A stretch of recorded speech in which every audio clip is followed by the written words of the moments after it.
Hi hello' নমস্কাৰ, মই প্ৰিয়ংকা বৰ্মন পেজলৈ স্বাগতম জনাইছোঁ। কি খবৰ? নিশ্চয় আপোনালোকৰ খবৰ ভাল। আছামিজ চিম্পল গাৰ্ল ছোৱালী, আপোনালোকে আশীৰ্বাদ দিব যাতে মই ভাল ভিডিঅ' আনিব পাৰোঁ।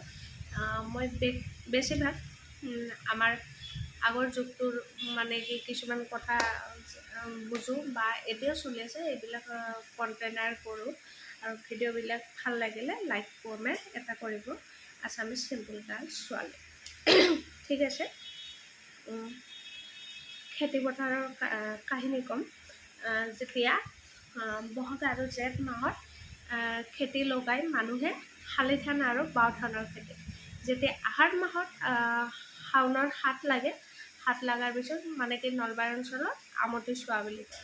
7 দিন পিছত মানুহে ধান ভিজাই আকৌ 7 দিন ৰাখে। সেই যেতিয়া গজালি ওলাব ধানৰ, মানুহে 4 বিঘামান মাটিত মানে কি কঠীয়াবোৰ লগাই সেইবিলাক আগতে বলদ গৰুৱে দি হাল বায়। আজিকালি ট্ৰেক্টৰ ওলাইছে, ট্ৰেক্টৰ বায় বাৰু, কিন্তু ধানটো যেতিয়া কঠীয়া ওলাক দিলে মোটামুটি 25 দিনমান লাগে আৰু যেতিয়া কঠীয়াটো ইমান হ'ব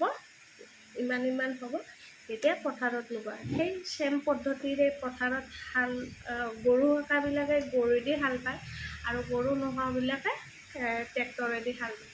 তেতিয়া কঠীয়াবিলাক ৰোৱা হয় আৰু কঠীয়া যোনদিনা প্ৰথম লগাই ৰোৱনীবিলাকে সেইদিনা শৰাই এভাকি আৰু পথাৰৰ মাজত মানে কি এডাল বাঁহগছ পোতা হয়। মানে কি কীট পতংগই যেতিয়া ধানবোৰ ক্ষতি কৰিব নোৱাৰে, কঠীয়াবোৰ ক্ষতি কৰিব নোৱাৰে, সেই বাঁহগছডালত উঠি আহে, সেইটো কাৰণে লগোৱা হয়। সেইটো বহুত আগৰ হয়,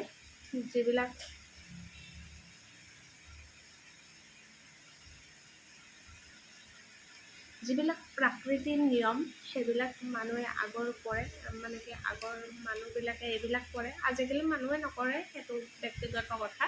যেতিয়া কঠীয়াটো লগা হয় তাৰপিছত আঘোণ মাহত ধানটো লয়, ধানটো আনি পেলাই মানুহে মৰণা মাৰে বা ট্ৰেক্টৰেদি মাৰে।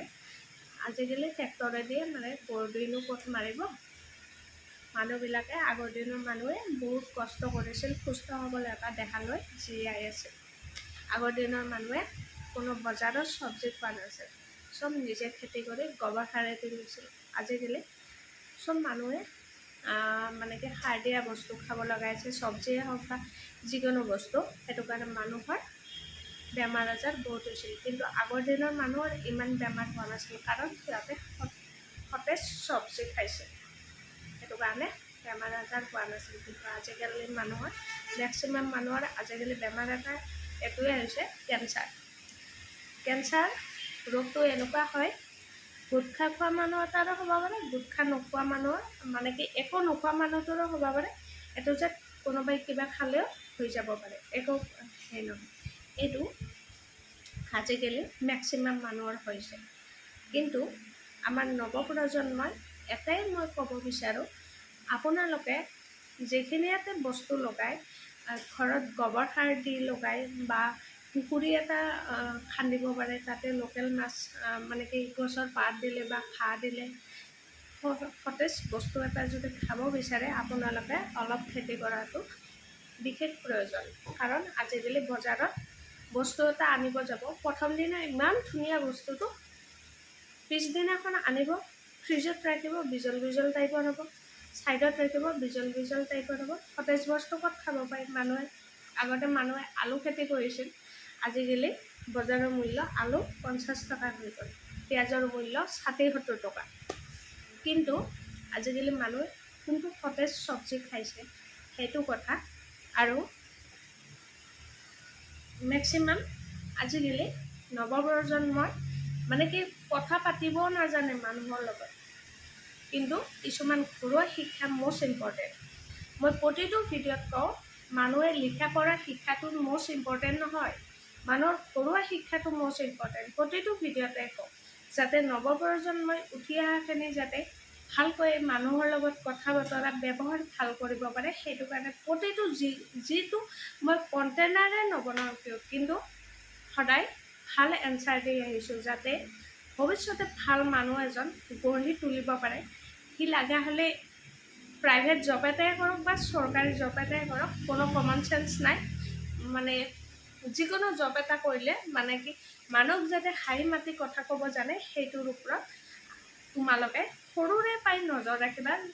মানে কি কিছুমান বাতৰি চাব লাগে। ধৰি লওক আজিকালি এইবিলাক বাতৰিত নাই, হেমেন বৰগোহাঁই, আপোনাৰ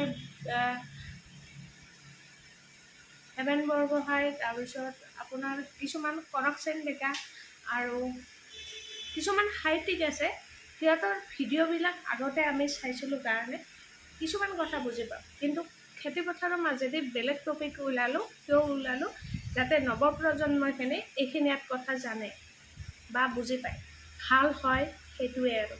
কিন্তু খেতি আজিকালি মানুহে নকৰে, কিন্তু খেতি কৰিব লাগে মানুহে, কাৰণ আমাৰ ঘৰতো খেতি আছে, আমি বুজি পাওঁ। আমি কোনোদিন কিনা বস্তু খাই পোৱা নাই।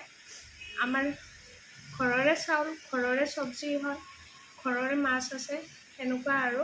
কিন্তু আমি বাহিৰা বস্তু ইমান নাখাওঁ। একো নাই, কিনো ক'ম।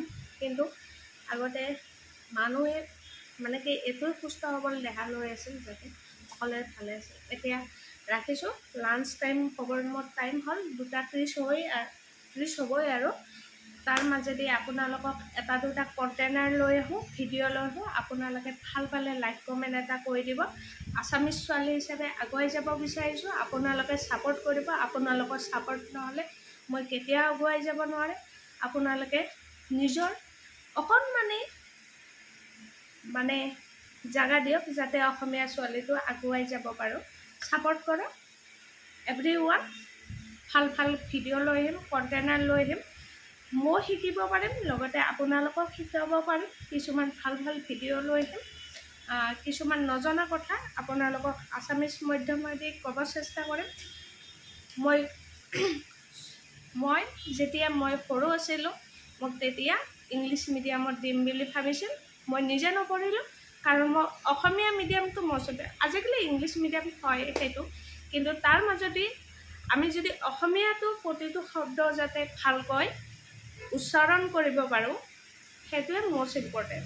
আৰু ইংলিছো অলপ চলপ জানিব লাগিব, নজনা নহয় বা কোনো কথা নাই। কিন্তু মষ্ট ইম্পৰ্টেণ্ট মানুহৰ লগত ব্যৱহাৰ বা কথা কেনেকৈ পাতিব লাগিব, সেইটো মষ্ট ইম্পৰ্টেণ্ট। মোক যদি সোধে ক'ত যোৱা, মই যদি কওঁ ক'ত যাওঁ, তোক কিয় লাগে, সেনেকুৱা নহয়। হয়, মই আহোঁ, অকণমান মোৰ কাম আছে, সেনেকৈ ক'ব লাগিব। কিন্তু মেক্সিমাম মানুহে আজিকালি কথা পাতিব নাজানে কাৰণে এনেকুৱা বহুত হৈ আছে। কিন্তু আমি অসমৰ মানুহখিনি যদি আমি অসমীয়া কথাখিনি যদি সুস্থ মগজেদি ক'ব নাজানো, বাহিৰৰ মানুহে আমাক হাঁহিব। কিন্তু অসমৰ মাটিৰ ৰসাল আছে, এইবিলাক বহুত সাহিত্যিক সংস্কৃতিবিলাকে কৈ গৈছিল। গতিকে অসমীয়া 99% ভাল মানুহ আছে, গতিকে অসমখন বাচি আছে। 1% বেয়া আছে কাৰণে অসমখন অলপ সেয়া হৈছে। কিন্তু 99% মানুহ সহজ সৰল মমতাশীল আছে, মৰম দয়া আছে। সেইটো কাৰণে মানুহে সদায় ভাল মন বা ভাল সুস্থ মগজুৰ। আৰু কিছুমান মানুহে নিগেটিভভাৱে কথা ক'লে একদম নুশুনিবা, তুমি পজিটিভভাৱে কৰিব চেষ্টা কৰিবা মানুহৰ কথা। বাই বাই, জয়।